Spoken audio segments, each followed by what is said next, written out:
Mon frère était un assassin qui travaillait avec la lame. Chaque soir après le turbin, il faisait travailler sa femme. Ma sœur écrivait de beaux vers dans un journal hebdomadaire. Et si son verbe était amer, c'est qu'on avait tué le libraire.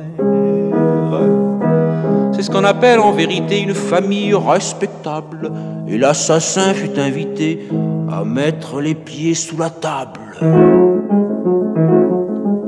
Mon père avait un bar tabac que fréquentaient de drôles de têtes. Ils vivaient tous dans la Léa et papa plaçait leurs galettes. Ma sœur accordait au comptoir d'incommensurables chopines, bossant du matin jusqu'au soir, cherchant une rime à rapine. C'est ce qu'on appelle en vérité une famille infatigable. Le travail, c'est la liberté. C'est une chose formidable. Ma mère alors avait un tic, c'était le complexe d'Édipe. Ce n'est peut-être pas très chic, mais j'avais déjà des principes.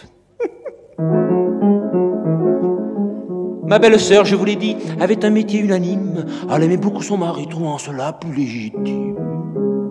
C'est ce qu'on appelle en vérité une famille véritable, où l'instinct de propriété se révélait inéluctable. Tonton Tata, soudain fauché, fatigué de l'Europe flasque, devinrent tous deux attachés à une ambassade fantasque, fantasque.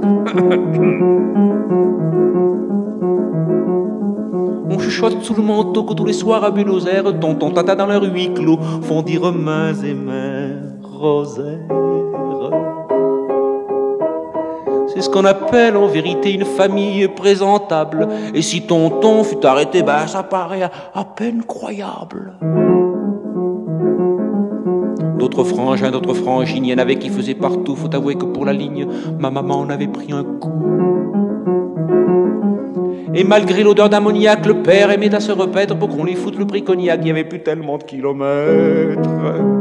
C'est ce qu'on appelle en vérité une famille ou une fable écrite sans moralité.